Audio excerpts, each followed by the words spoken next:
Bienvenido a la tertulia de Estocolmo.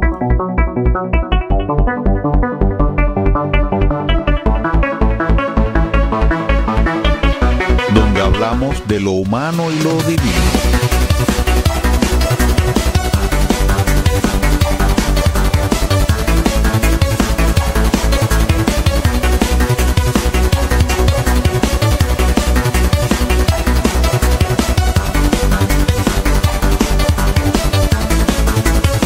Para todos los que escuchan la tertulia de Estocolmo en el 91.6 aquí en Radio Buchirca, un programa que se hace pensando en todas las personas que dominan la lengua española, tengan la lengua española como lengua materna o la hayan aprendido. Precisamente porque el tema de la lengua está muy relacionado con la interculturalidad y multilingüismo, hoy les quiero presentar a ustedes la conferencia que impartiera el pasado martes 2 de junio en el Instituto Cervantes de Estocolmo el entonces director de esta institución, Juan M. Álvarez Valencia. Yo espero que sea de su interés la conferencia, así que sin más, se despide por el momento y le da entrada a la charla Carlos Manuel Estefanía, el conductor de la tertulia de Estocolmo en Radio Buchirca, en el 91.6 de Estocolmo, donde hablamos de lo humano y lo divino. Muchas gracias, Carolina. Bueno, yo no sé si es buena idea aplaudir al principio, Sí. Pero es mejor aplaudir al final, porque eso demuestra una satisfacción, ¿no? Esto del aplauso. Pero bueno, para mí es un gran placer y una ocasión especial, ciertamente. Voy a cerrar la puerta.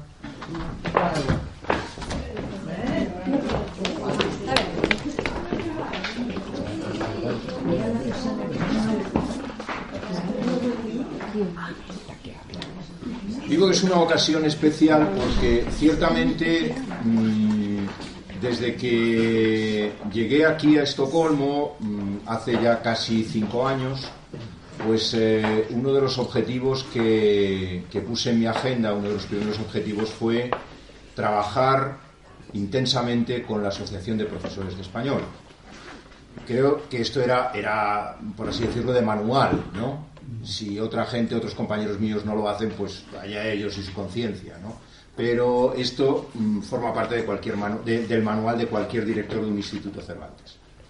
Pero a veces sale bien, a veces sale de otra manera y a veces sale mejor. Y yo creo que, al menos desde mi punto de vista, desde mi experiencia, pues la colaboración ha sido fantástica. Ha sido fantástica. Sois unas mujeres maravillosas, digo mujeres porque casi todo sois mujeres, y yo creo que hoy no hay ningún hombre, porque a veces se infiltra algún hombre, ¿no? Hay un hombre, hay un hombre. Okay. Para el hombre también van mis palabras, pero la verdad es que ha sido un trabajo realmente fascinante, ¿no? Fascinante. Me habéis enseñado muchísimo de lo que es el español en Suecia, y dar clases de español, enseñar a suecos y a gente que no es estrictamente sueca pero que está viviendo aquí, digamos, a transmitir la cultura y transmitir el idioma español, con todo lo que eso implica. Y la verdad es que decía Carolina también que estamos ahora, digamos, en una fase, decía, supongo que os recordáis de un señor que se llamaba Lenin. ¿Os acordáis? Sí, un señor que se llamaba Lenin. Un poco. Me suena. ¿Verdad? No, pero ya no creas tú que es muy frecuente que suene, Eso, cuando empiezas a bajar de 50, 40, 30, lo de Lenin ya empieza. Pero bueno, él hablaba de que el imperialismo era la fase superior del capitalismo o algo así, ¿verdad? Pues, sí, tú lo sabes. Bueno, entonces, pues yo creo, yo lo que creo es, por traer esta historia aquí, que ciertamente nosotros hemos, en este tiempo, hemos trabajado con la idea de mejorar la enseñanza del español, de mejorar las aptitudes de los profesores de español y hemos entrado, tengo esa impresión, en una fase superior. Y la fase superior es que creo que si el destino se porta medianamente bien con nosotros, es decir, si el gobierno sueco no dimite en pleno, si pasan esas cosas que aquí nunca pasan, pues yo creo que vamos a conseguir que realmente el Instituto Cervantes pueda formar parte de un pool de instituciones que tienen la obligación y la misión de mejorar la enseñanza del español en Suecia. Eso para mí ha sido muy importante desde que llegué, porque de las primeras cosas que me dijeron es: a nosotros en Suecia nos consideran una academia de idiomas y poco más. Pero ¿cómo puede ser? Y luego me fui dando cuenta de que era así, de que realmente al Instituto Cervantes durante mucho tiempo, nosotros llevamos 10 años aquí, pues se nos ha considerado una academia de idiomas que además cobraba los precios más caros de Estocolmo. Es decir, que esta era y realmente el Instituto Cervantes no es eso. El Instituto Cervantes es muchísimas más cosas y tiene, sin ninguna duda, una misión, y la misión es colaborar con todos esos agentes que tienen responsabilidad en que se enseñe más español y se enseñe mejor el español. Sobre todo que se enseñe mejor el español. Esto es verdad que nos mete también en otro terreno, que es el terreno de quién marca el canon, de la variedad de españoles que hay y de un montón de cosas. Pero no estamos hablando de eso.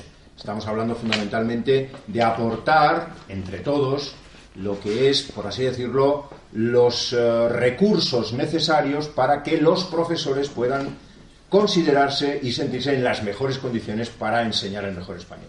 Entonces creo que eso, de alguna manera, ya está ahí, ¿verdad? Ya vemos una lucecita, ¿no?, al final del túnel. Yo ya no la voy a ver desde aquí, la veré desde otro lado, porque pienso seguir, digamos, la vida del español, la vida de todas vosotras aquí en Suecia hasta donde me sea posible, pero ahora con las redes sociales esto no es tan difícil, y creo que ese trabajo, y quiero agradecer a la asociación y a la directiva de la asociación y a Johan Falk, que está aquí con nosotros, que ha estado ahí implicado totalmente, la Universidad de Estocolmo, las personas que hay en el Ayuntamiento de Estocolmo, en fin, y eso creo que va a ser una de las cosas realmente que a mí me gusta, que se puedan considerar como parte de mi pequeña aportación durante estos 5 años aquí en Estocolmo, dirigiendo el Instituto Cervantes. Y para Suecia es un país muy moderno. Yo creo que es de los países más modernos o incluso posmodernos que hay, pero tiene una virtud en esa posmodernidad, y es que crea tradiciones y las conserva. Entonces ese equilibrio entre la tradición y lo que sería la innovación vanguardista, pues lleva a que, sobre todo cuando se trata de relaciones personales, esas tradiciones tengan valor y se aprecien. Y para mí, el ofrecerles una charla, ofreceros una charla esta tarde, proponeros un tema de debate y de reflexión, pues es ya una pequeña tradición. Porque la verdad es que lo hicimos cuando lo que más me preocupaba era el mestizaje, lo volvimos a hacer cuando lo que más me preocupaba era la interculturalidad, y lo vamos a hacer ahora cuando de momento me preocupa. No sé si el mes que viene ya dejará de preocuparme, porque como me voy a otra cultura y a otro país, pues ya veremos lo que pasa por allí. Pero que es Europa. Europa, la enseñanza de Europa, el contenido de Europa, y lo que puede ser algo así como ese doble factor de la multiculturalidad o la interculturalidad, ahora veremos las diferencias que yo observo en esto, y el multilingüismo como dos ingredientes de lo que puede ser entender adecuadamente lo que para mí es un proyecto de Europa, no una realidad sino un proyecto de Europa. Entonces, con esa idea en la cabeza he preparado una charla, unas cuantas reflexiones que quiero exponer aquí, con el ruego de que luego haya todas las aportaciones que estiméis convenientes, porque no es más que una ayuda para la reflexión lo que pretendo presentar aquí. Y además debo decir que en las últimas semanas se me han revelado no en el sentido de revelación mística, sino en el sentido de rebeldía, se me han revelado todos los aparatos informáticos que hay en mi vida, que son muchos. Y he acabado teniendo que hacer este PowerPoint con un ordenador que no es el que utilizo normalmente y que puede dar cualquier cosa de sí. Así que, en fin, si sale algo de pornografía blanda, que es a lo más que podemos aspirar, pues que nadie se alarme, ¿no? Que nadie se alarme. Y si yo me pierdo en los vericuetos del PowerPoint, pues nos recuperaremos. Además lo he hecho con una fórmula que me pareció interesante, y es que yo no voy a poner prácticamente ninguna palabrita ni ninguna frase. Entonces lo que os propongo es como un paseo visual por ahí y luego que atendáis a lo que yo voy a decir. Es lo único que os pido a cambio del paseo visual.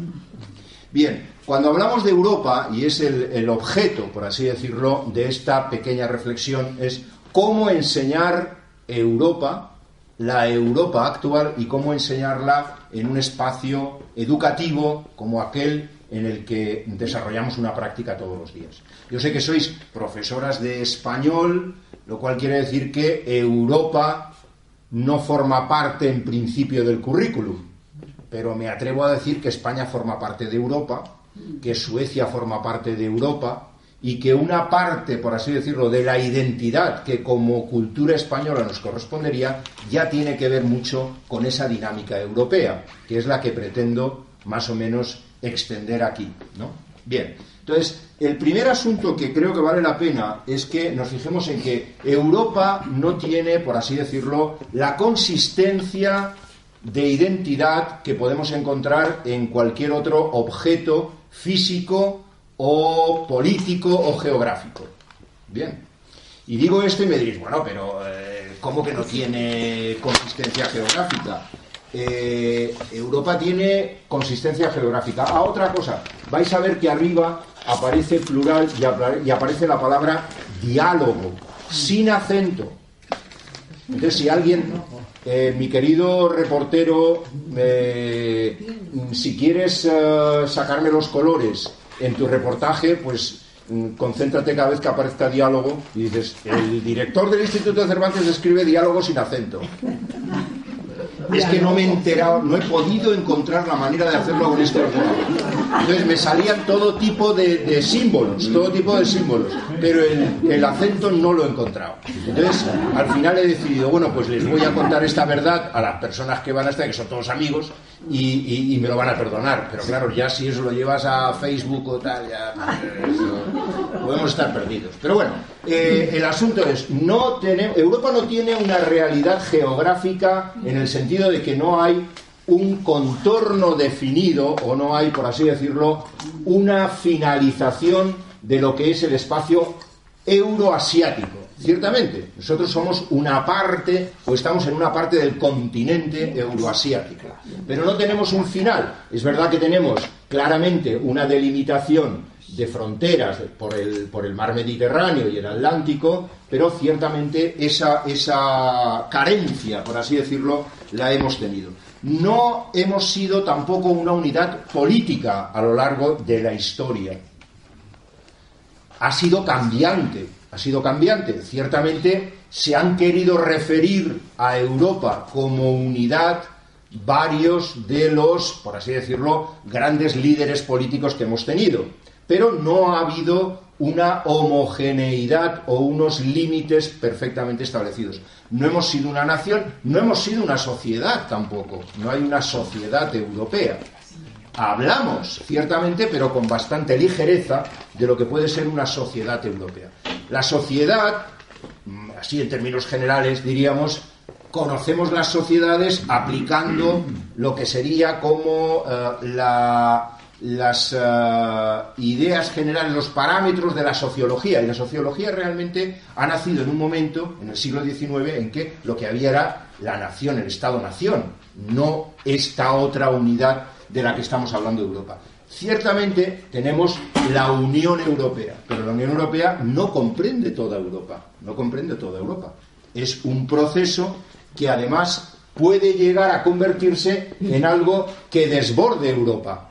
O sea, la polémica que hay en este momento de si Turquía debe formar parte de Europa o no, pues luego lo veremos, nos da la idea, ¿no?, de que ciertamente es algo, por así decirlo, lábil, ¿no?, diríamos. Es una cosa que se mueve y que no acaba de tener unos contornos perfectamente definidos. Pero a nosotros lo que nos interesa no es tanto la realidad física, política o sociológica, sino el discurso que ha generado Europa. Ciertamente, el discurso, y este es un poco el punto de partida que quiero proponeros esta tarde, el punto de partida es, ciertamente nosotros trabajamos con discursos, trabajamos con la percepción, y la percepción está en función de los discursos que construimos. Y eso es lo que de alguna manera nos influye en nuestra conducta. Y puede ser de la máxima importancia cuando nos planteamos la enseñanza de esa realidad. La enseñanza de esa realidad. Yo estoy aquí tratando de poner sobre la mesa lo que son, por así decirlo, algunos rasgos a reflexionar sobre la transmisión del conocimiento de Europa. ¿De acuerdo? Ese es un poco el punto de partida que tengo. Entonces, lo que interesa es saber que estamos hablando de discursos. Europa nace como un mito. Entonces, creo que más o menos si hiciéramos una encuesta, pues casi todos sabríamos que Europa es una muchacha, según el mito griego, raptada por Zeus, llevada a Creta, y en Creta da a luz, y de esa luz sale una dinastía. Entonces, bueno, pues es una mujer asiática. Entonces ya tenemos un poco esa especie de mezcla en el origen. Una mujer asiática que llega a una isla del Mediterráneo y que da origen a una dinastía griega. En la época en que ese mito, digamos, se extiende o circula, el conocimiento del mundo era muy limitado. El conocimiento que los griegos tenían del mundo era muy limitado. Y si no me equivoco, pues cuando se hablaba de geografía, se hablaba básicamente de que la Tierra era como una gran isla rodeada por el gran río Océano. Eso evoluciona y con las noticias que llegan de los viajes hay un momento en que se habla de 3 realidades físicas: África, Asia y Europa, pero con contornos muy indefinidos. Algo que funciona durante toda la Edad Media. Es interesante ver cuál es, por así decirlo, el estado de la cuestión cuando llegamos al Renacimiento, y en ese estado de la cuestión entraría el desconocimiento que hay de América, por así decirlo, ¿no? La gran sorpresa de que hay un continente que está, ¿verdad?, entre 2 realidades que se creían en contacto. Bien, Europa está dentro de ese desconocimiento y tiene esa cualidad, por así decirlo, mítica, que es lo que nos puede interesar como punto de partida. Lo importante, os digo, en mi opinión, no es qué es, sino cómo lo percibimos. Cuando enfocamos el asunto desde el punto de vista de la cultura, también vale la pena tener unas cuantas consideraciones.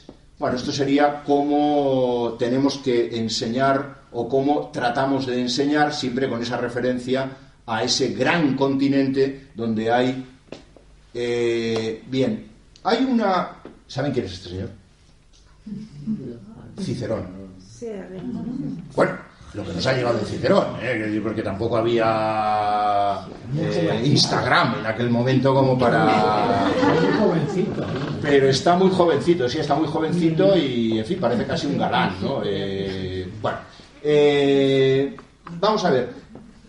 Hablábamos de Europa y ahora hablamos de la cultura europea. Y cuando hablamos de cultura, esto ya lo hemos visto en algunas de las ocasiones que hemos tenido, ¿no?, anteriores, hay, creo que, 2 grandes referentes de la cultura que conviene distinguir. Hay un referente que es la cultura como cultivo personal. El cultivo personal, la mejora, por así decirlo, de nuestra propia naturaleza, el aprendizaje y la acumulación de una serie de valores, de hábitos, de sensibilidades. Bien, ese cultivo de sí mismo, Cicerón es el primero que lo da como tal. O sea, la cultura tenemos ahí. ¿Hay alguien que está en desacuerdo con esto? No. Bueno, Ese cultivo, Cicerón lo aplica a la agricultura y lo aplica, por así decirlo, a lo que es la cultura del humano, ¿vale? Entonces, ese punto de vista es el que manejamos cuando hablamos de cultura. Cuando hablamos de cultura, desde ese punto de vista, lo que tenemos, con el paso del tiempo, es una acumulación, por así decirlo, de obras, testimonios y todo lo que se quiera que tienen que ver con el cultivo de uno mismo y las instituciones que se han ido generando con ese cultivo de uno mismo. Esto es el British Museum.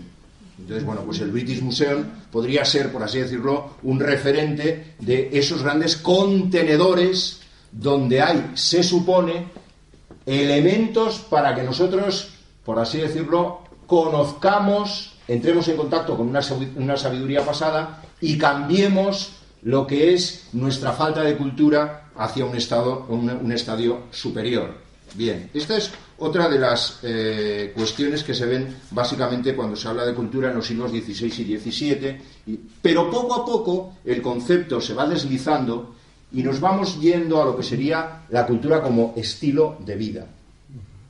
La cultura como estilo de vida. Esto, ¿alguien me dice de dónde es? Esto está en el Nordiska Museet.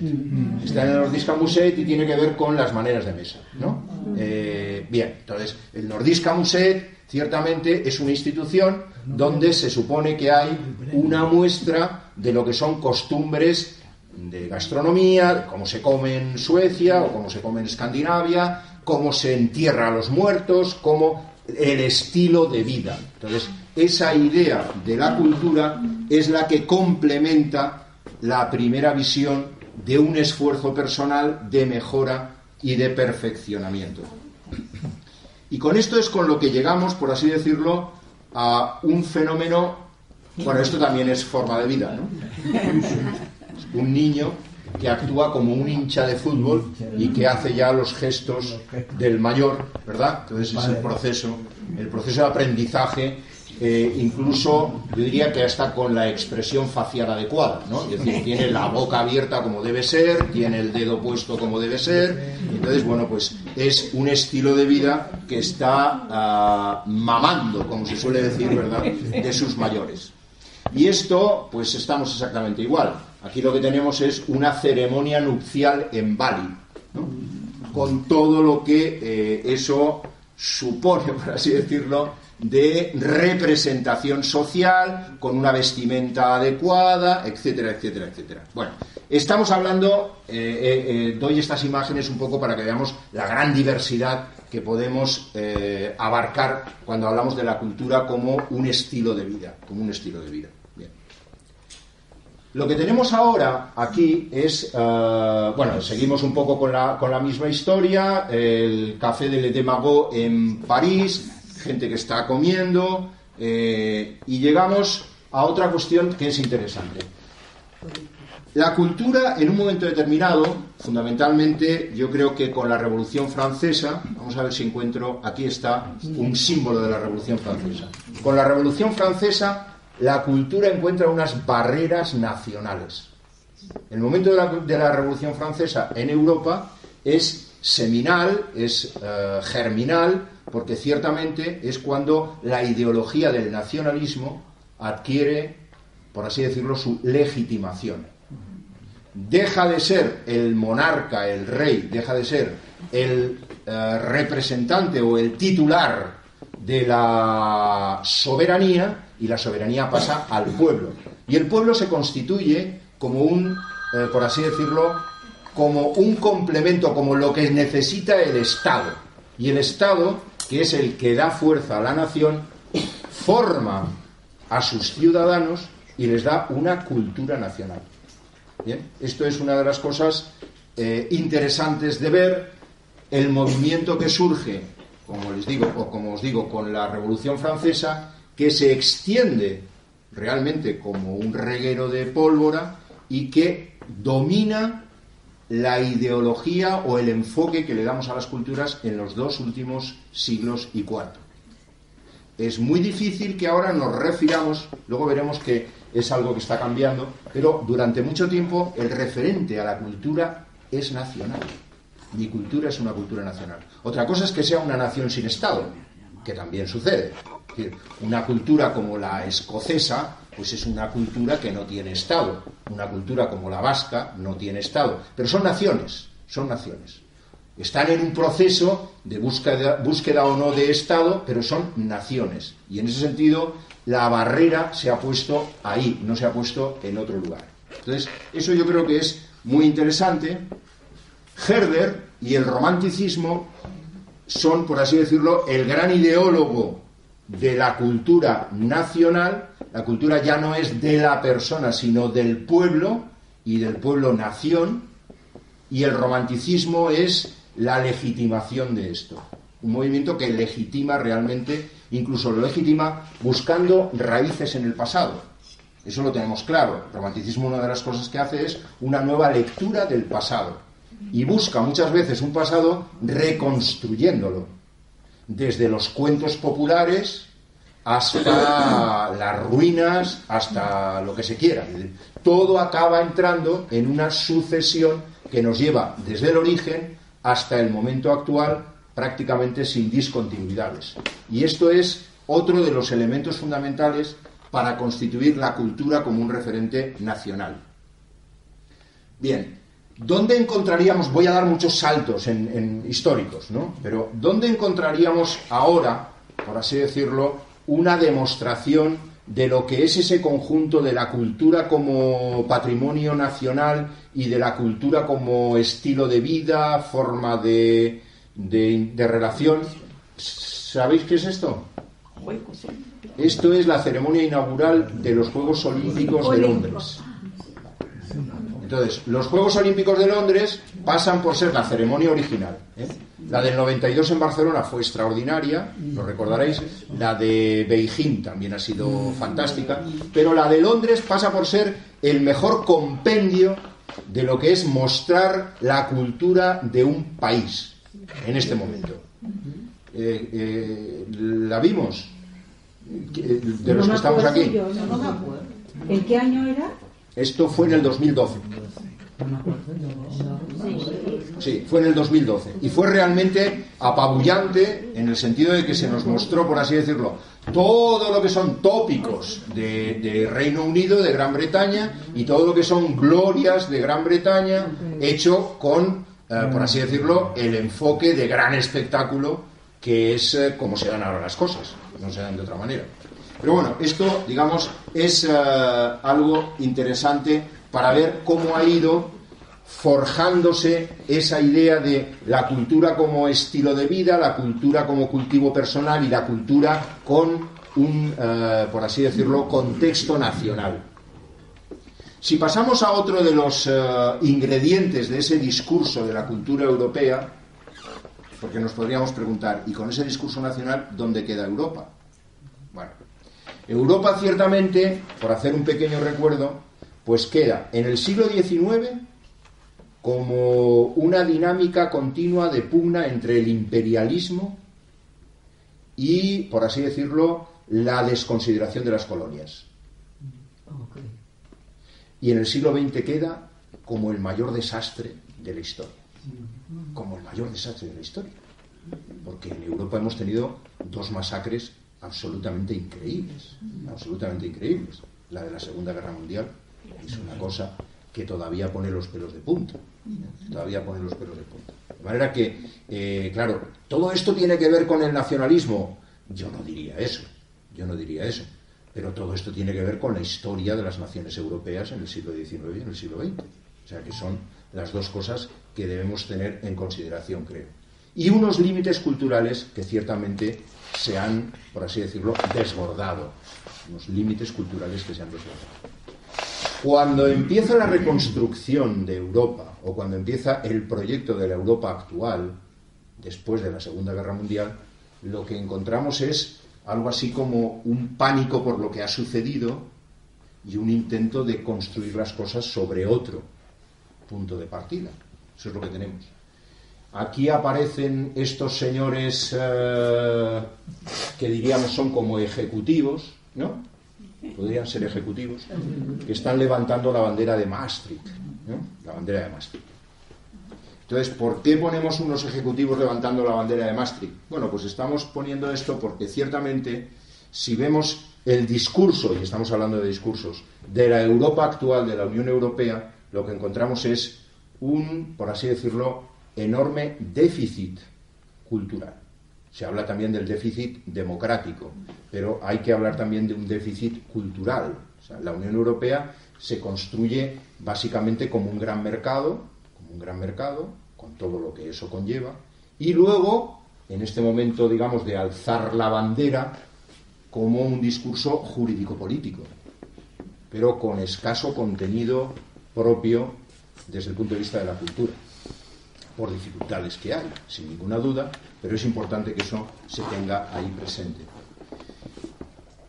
La Comisión Europea, ¿qué nos dice? Pues la Comisión Europea lo que dice con respecto a la cultura es que básicamente debemos considerarla como una especie de pequeño milagro, porque estamos construyendo algo que no es una nación y estamos respetando los perfiles de las naciones que lo componen. Este es un poco el discurso que podemos encontrar en la Comisión Europea. Este discurso, por ejemplo, unida en la diversidad. Ese sería un poco el asunto que se nos dice, Esto tiene que ver con EUNIC. Esto es una de los símbolos que se ha utilizado para dar difusión al trabajo de los diferentes institutos culturales europeos que estamos dentro de esa red que se llama, de red mundial, que se llama EUNIC, y que es un elemento interesante para ver exactamente cómo se puede trabajar con esa unidad en la diversidad, con todo lo que eso conlleva, ¿no? Una de las cosas que yo hablo con mis colegas continuamente es cómo podemos hacer cultura, política exterior, política cultural exterior en Suecia siendo españoles, porque estamos todos en Europa. Nosotros estamos actuando aquí desde el punto de vista de la relación con la cultura sueca como si fuéramos ciertamente dos países completamente diferentes y autónomos, dos culturas completamente diferentes y autónomas, pero en realidad no lo somos. En realidad, si se nos ve desde fuera, se nos ve como un espacio único. Quiero decir que esta es una de las paradojas que hay en la construcción de la Unión Europea y en el valor que se le da a la cultura. Otro de los discursos, vamos a dejar por un momento ese discurso, y vamos a entrar en otro discurso, que es el discurso de los intelectuales. En Europa hay todavía intelectuales. No sé el tiempo que les queda, yo creo que les queda ya muy poco, porque son todas personas muy provectas, ¿no? Pero todavía los hay. Quiero decir que en España ya es un poco difícil encontrar un personaje, digamos, de las letras o que pueda decir algo que sea atendido, porque es un poco lo que caracteriza al intelectual.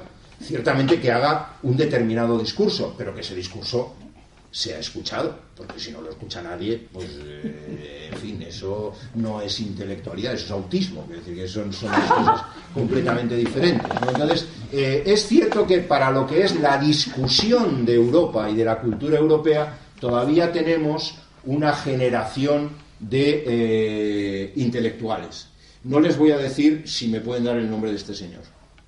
Este señor es polaco y es Zygmunt Bauman. Este es el teórico de la sociedad líquida. Su teoría general es que vivimos en un momento en que las identidades aparecen y desaparecen. Es todo tan, por así decirlo, tan instantáneo que la vida adquiere un carácter líquido, ¿no? Bien. Entonces, tanto este señor es alemán, no sé si lo han adivinado. Su nombre es Ulrich Beck y ha fallecido y es uno de los intelectuales europeos que ha propuesto una idea más interesante de Europa, que es el nuevo cosmopolitismo. Entonces luego veremos un poquito qué quiere decir con el nuevo cosmopolitismo. Y este señor, no sé si se adivina que es francés y judío. Y es Edgar Morin.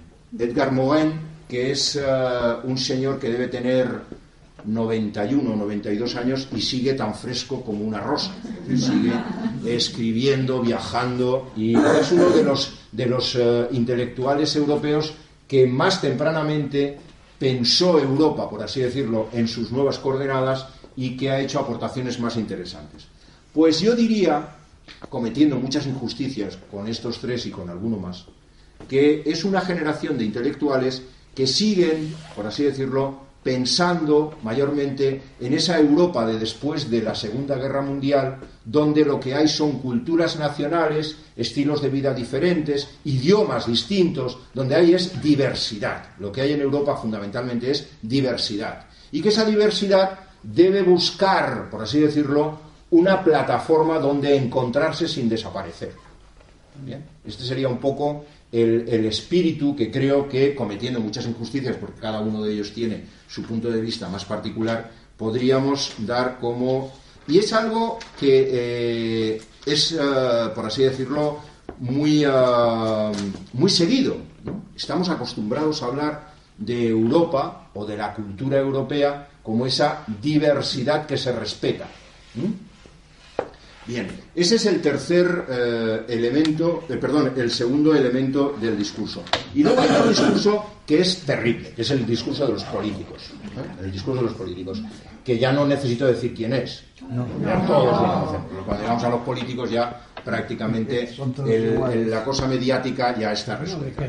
Entonces, como saben, este señor propugna que se haga un referéndum en Reino Unido para ver si quieren salir o no de la Unión Europea. Pero no es eso a lo que me voy a referir. Eso es una cosa...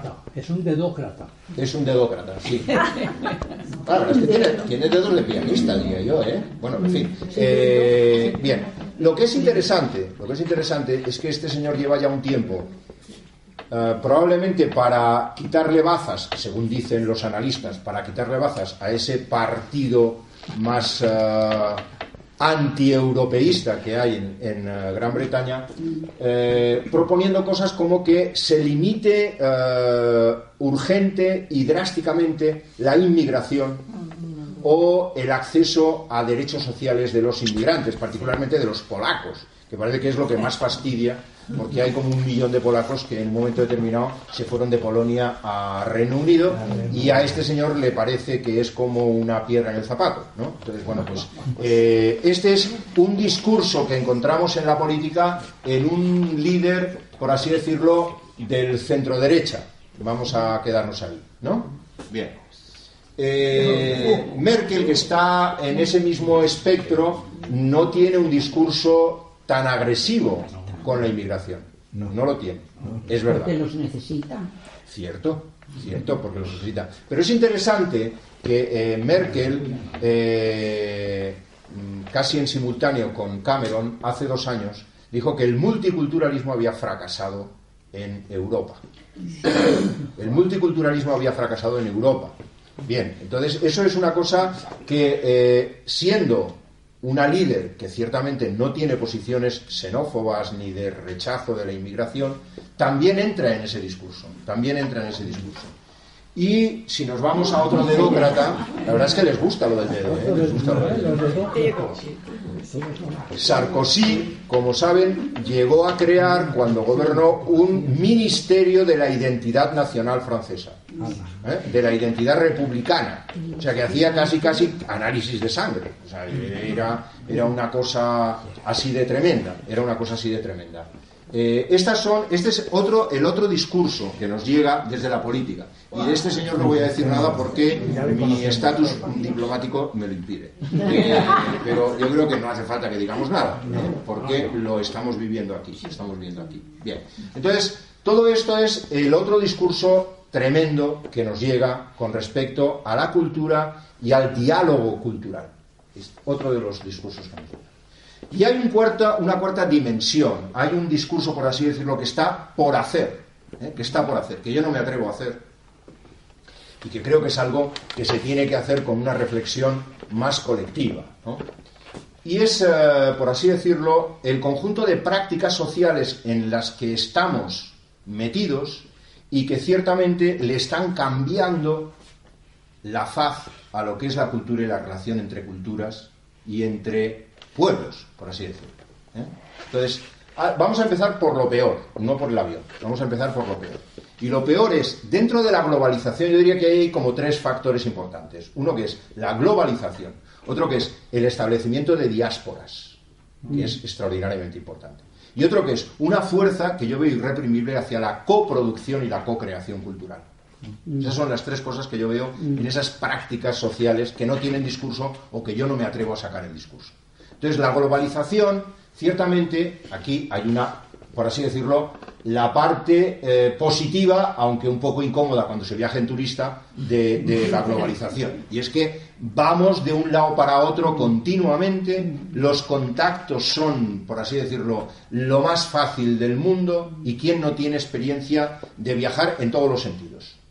Porque podemos hablar de eso, pero podemos hablar, vamos a ver dónde me puso, porque me ayudó mi hija para hacer esto, Clara, y nada, se perdió lo que yo quería que pusiera de las redes sociales. Bueno, pues nada, podemos viajar así y podemos viajar con todo lo que es, por así decirlo, los medios de comunicación digitales. Entonces, en cualquier instante, antes cuando estábamos aquí haciendo tiempo y hablando desesperadamente, pues llega la noticia de que Joseph Blatter dimite como presidente de la FIFA, tal. Entonces, estamos, por así decirlo, en una comunicación, en un estado de comunicación abrumadora, ¿no? Abrumadora. Es decir, que es algo que resulta difícil. Cuando uno tiene algo importante que hacer, se da cuenta de la cantidad de distracciones en las que incurre diariamente, porque son mensajes que le llegan de todos los lados. Pero bueno, eso es algo muy, muy importante para las culturas. Porque ciertamente, si decíamos que la cultura es un estilo de vida y es también una manera de cultivarse, lo que encontramos ahora es que hay medios para que ese estilo de vida esté, por así decirlo, inundándonos continuamente desde cualquier lugar del planeta y con propuestas que son muy diferentes a las que nosotros consideramos, por así decirlo, propias. Entonces eso provoca una especie de descentramiento identitario, que hay que saber manejar, Entonces, esa es una cuestión importante. Pero hay otro aspecto que no es positivo, que es extraordinariamente negativo, y es, por así decirlo, lo que sería el estado de guerra discontinua en el que vivimos, porque estamos en guerra. El mundo está en guerra.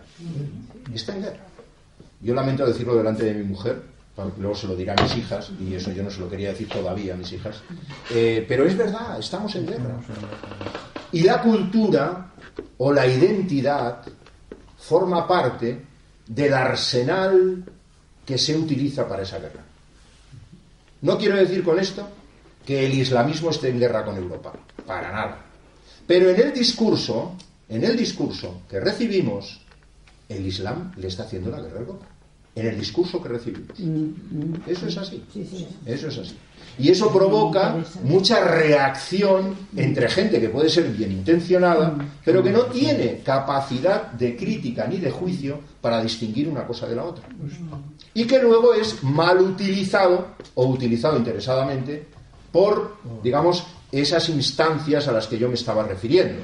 Estoy pensando, por ejemplo, pues en un discurso como el de Samuel Huntington sobre el choque de las civilizaciones, ¿no? Esto es algo que ha funcionado, se lo puedo decir yo, en la diplomacia, en lo que es, por así decirlo, el conocimiento diplomático y las relaciones diplomáticas, pero con un enorme peso, cuando está lleno de falsedades. Pero actúa como algo muy importante. Tuvimos aquí una conferencia hace un par de semanas o 3 del historiador Felipe Fernández Armesto, que nos hablaba precisamente de cómo, bueno, él lo enfocaba de manera muy positiva, porque decía, la identidad hispana le está creciendo a los Estados Unidos de una manera imparable. Es un poco lo que él dice, ¿no?, en su libro, pero de nuestra América. Pero también es verdad que la reacción ante ese auge de lo hispano por parte de elementos que dicen ser, por así decirlo, los representantes de la verdadera identidad de Estados Unidos, que sería la angloamericana, esa reacción está ahí. Entonces, esa es una de las cosas que conviene que tengamos también presentes, ¿no?, cuando hablamos de la globalización. Pero lo importante, para mí, es que hay esa continuidad, ese contacto continuo que nos permite, por así decirlo, formar parte, entrar y salir de diferentes identidades culturales a lo largo del día y sobre todo, bueno, a lo largo de una vida ni se cuenta, por una parte. Y por otra parte lo que se da también es una fragmentación de los referentes culturales que se van cerrando en espacios que antes podrían no parecernos en absoluto significativos. Por ejemplo, el consumo. El consumo provoca una enorme cantidad de identidad cultural. Entonces, los tipos que llevan Nike, vale, pues son una tribu. El otro día hablaba con un compañero para interesarme por Casablanca. Y entonces me dio informaciones muy útiles. Pero en un momento determinado me decía, y no creas, Casablanca es una ciudad en la que vas a encontrar mucho gin y mucho escote. Bueno, entonces mucho gin y mucho escote quiere decir que eso forma parte, por así decirlo, de una identidad cultural. Estoy absolutamente convencido. Ahora cuando vayamos la semana que viene veremos si es así o no. Pero ciertamente, quiero decir, porque si vemos esto, claro, esto es París, es una foto de París. Entonces, la manera de vestir aquí tiene, por así decirlo, un componente religioso o de identidad cultural fuerte. Lo tiene, sin ninguna duda. Toda la discusión sobre el velo en Francia ya se me dirá. Pero con otro componente, que es un componente, por así decirlo, menos trascendente, el que uno use iPhone o use Samsung, pues también forma parte de ese tipo de identidades que son como identidades huidizas, pero que acaban generando un determinado discurso sobre... Bien, y vamos a ir un poquito acelerando esto. Entonces, esto es Berlín, no es Ankara ni Estambul, es decir, es Berlín. Entonces, el otro factor importante en las prácticas sociales, decíamos, la globalización, con estas dos cositas que yo he pergeñado, son las diásporas. Las diásporas en Europa son una realidad absolutamente fundamental de lo que es la cultura, de lo que es la política y de lo que es el juego de las identidades. Y esas diásporas todavía no se han reconocido, desde mi punto de vista, con toda su importancia, con toda su, por así decirlo, con todo lo que tienen dentro. Entonces, esas diásporas se han creado fundamentalmente con la emigración de gente que vino en los años 50, 60 y posteriores. Y ya forman parte de Europa, Lo que sucede es que, primero, o fueron acogidos como trabajadores temporales, lo que decíamos de los turcos en Alemania y de los españoles en Alemania, cuando fue tanta gente de España a trabajar allí, que sencillamente no tenían, por así decirlo, su raíz allí, la tenían en el país de origen y allí estaban temporalmente. Entonces, como estaban temporalmente, no se les reconocía. Esto sucede fundamentalmente con el emigrante económico. Sucede también con el emigrante político, con el refugiado. El refugiado, y aquí tenemos el caso en Suecia de muchos chilenos o uruguayos o brasileños que vinieron en un momento de dictadura en su país y que luego se han quedado, pero que en principio eran recibidos, por así decirlo, de manera temporal. Entonces, el hecho de que la diáspora se considere como temporal ha llevado a que no se les integrara en la identidad cultural europea como, en mi opinión, merecen. Por una parte. Y por otra parte, gracias a la globalización, la diáspora ahora no significa cortar con las raíces. Significa que uno puede seguir perfectamente en contacto con su lugar de procedencia y con todo lo que hay. Entonces las raíces se han hecho portátiles, por así decirlo. Sí. No, Anais Nin habla de eso. La escritora Anais Nin habla de raíces portátiles. Que vivió mucho en París. Ella siempre dice, es una frase que me quedó impresionante, dice: mis raíces son portátiles. Yo esta frase se la copié, no, le pedí permiso para usarla a Peter Landelius, que también la utiliza. y me la dio, pero no se la había pedido a Anaís, que va a ser difícil ya que se la pida. Pero bueno, pero es verdad, o sea, tenemos esas raíces portátiles. Entonces, como tenemos las raíces portátiles y como durante mucho tiempo la ideología, por así decirlo, que predominaba desde el punto de vista político a la hora de tratar las diásporas era el multiculturalismo, es decir, usted tiene su cultura, yo tengo la mía, vamos a mantenernos, usted se mantiene con su cultura, yo me mantengo con la mía, vamos a procurar que no haya mucho roce y ahí estamos, ¿no? Bien, eso a la larga se convierte, por así decirlo, esto es Londres, la diáspora jamaicana en Londres, que tiene uno de los festivales más potentes que hacen, un festival de primavera que hacen, me parece que en Notting Hill, en Londres, y esto ya me dirán dónde es. Bueno, pues esto es aquí y estas chicas son chilenas. Bien, entonces ese es otro de los el aspecto interesante, que es el de las diásporas, la importancia de las diásporas y lo que es, por así decirlo, el desgaste del concepto del multiculturalismo. Yo creo que el multiculturalismo hay que evolucionarlo, y hay que evolucionarlo hacia la interculturalidad, o sea, hacia el diálogo cultural. Todo el respeto que se quiera, pero siempre en diálogo. Y para ese diálogo llegamos al mestizaje. Entonces, ustedes saben que yo soy o vosotros sabéis que yo soy un gran defensor del mestizaje. Luego hay alguna gente que me dice, sí, pero las cosas mestizas no creas tú que siempre dan buen resultado. Es verdad, no siempre dan buen resultado. Yo creo que es realmente donde encontramos lo que sucede. Entonces lo encontramos, sin ninguna duda, en las prácticas culturales cada vez con más intensidad. Eso yo creo que es difícil no tenerlo presente. ¿Y qué quiere decir? Ya voy a acabar con esta doble, por así decirlo, conclusión, que igual os parece un poco precipitada, pero vamos a darla por provisional, y si queréis dentro de un par de años pues vuelvo y hablamos de cómo ha ido esto, si está bien o está bien. Pero bien, yo creo que con esos elementos de discurso y con esos elementos de práctica social en la que todavía está por buscar el discurso, lo que me parece a mí que son las dos grandes herramientas para trabajar son el multilingüismo y la interculturalidad. El multilingüismo porque ciertamente cuando hablamos de culturas, sean nacionales o no sean nacionales, la identidad lingüística es lo que primero aparece, lo que tiene, por así decirlo, el mayor valor de radicación. El mayor valor de radicación sigue teniéndolo el idioma. Y a mí me parece muy importante que defendamos, por así decirlo, el multilingüismo y que no nos deslicemos progresivamente hacia el imperio del inglés.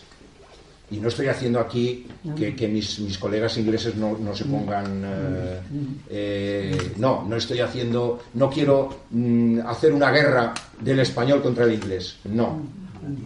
Porque el español también, y lo digo como director de Cervantes, a veces pecamos de creer que como ya somos más de 500 millones hablando español, pues llegará un día que todos hablaremos español.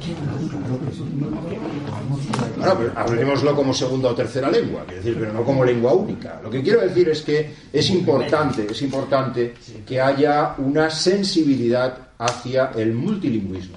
Y que lo que es realmente importante no es que haya un idioma de comunicación solo, sino que haya varios idiomas de comunicación y que cada uno de nosotros pueda tener 2, 3, 4 o 5 idiomas. Y ahí es donde me parece que es una de las cosas interesantes de Europa.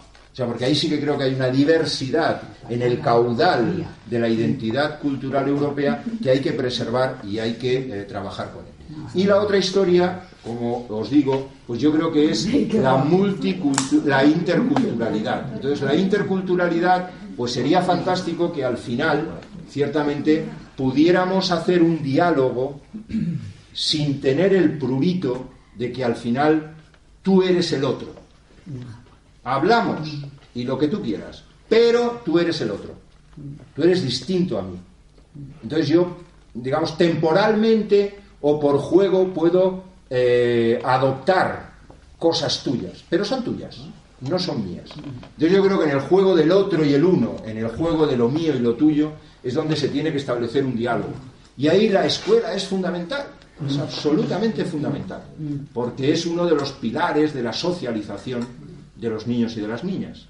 Y está, vamos, como en las manos de los profesores o de las profesoras como vosotras, que ciertamente esa interculturalidad y ese multilingüismo sirvan para ir destilando lo que podría ser el discurso, que yo creo que puede ser alternativo al de los políticos, al de las instituciones, al de esos intelectuales que se nos quedan un poco en los años 90 y no evolucionan, y a lo que son fuerzas poderosas que están en contra de esto, sin ninguna duda. De manera que un poco esta era la reflexión que yo quería hacer para concluir las series, y esto podría ser tal vez un poco donde nos quedaríamos.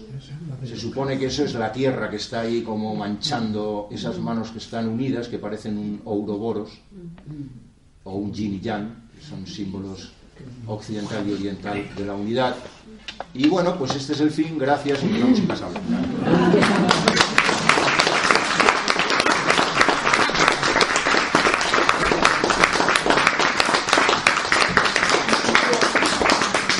Hemos sido partícipes de un gran recorrido variopinto con un fondo multicultural, pero yo diría muy intercultural, muy profundo, que nos ha hecho sentir identificados. Yo me veía ahí un poquito con el chullo peruano al lado de Mafalda, fabuloso. Y claro, el tema muy profundo, muy actual, muy sincrónico, porque ya lo has dicho, estamos en este contexto global de la globalización que ya nos hace atravesar fronteras sin límites. Tenemos unos minutos para un diálogo, claro, unas preguntas, claro, y tenemos ya aquí al experto en la materia. Aprovechemos el momento porque ya no nos queda mucho con él. Por favor, ¿alguna duda, entrevista? Sí, adelante. Sí, Antolina. Johannes, yo me quedé... Bueno, muchísimas gracias porque, bueno, es una cosa fantástica lo que has expuesto, pero hay una cosa que me quedé especialmente, que es un punto que me toca muchísimo, y es, digamos, el descuido del aspecto de la cultura dentro de la Comunidad Económica Europea que tú mencionaste.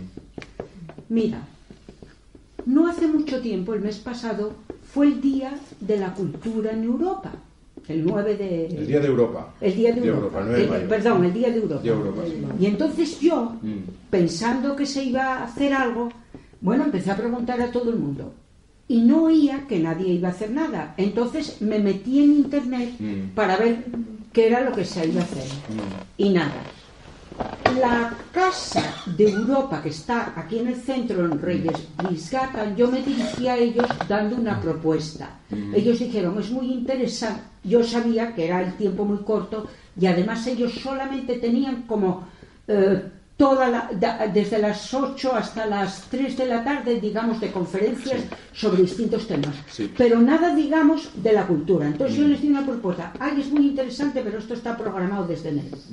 Pero yo me metí en internet y es que no había absolutamente ningún acto cultural. Por ejemplo, todos los institutos europeos de cultura, como es el Cervantes, podrían haber hecho algo fantástico. Nada. Cuando llegué allí a las conferencias, me dijo, es usted, encantada de conocerlo, es usted quien dio la propuesta Pumbaidal y tal y cual. Dice, sí, porque me parecía importantísimo que hiciese y tal. Ya, bueno, pero es que mire, que tal y que cual, que bueno, que no hay tiempo. Pero otra vez dije yo, es que ustedes...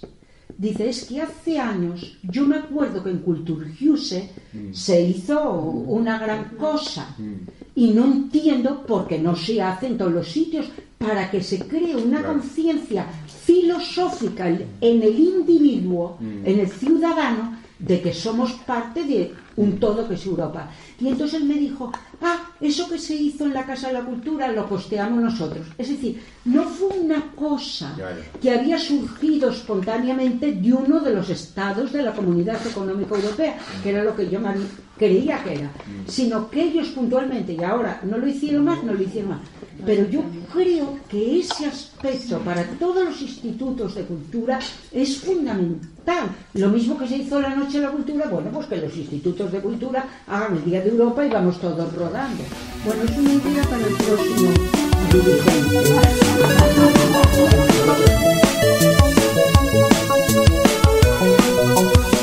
Tertulia de Estocolmo.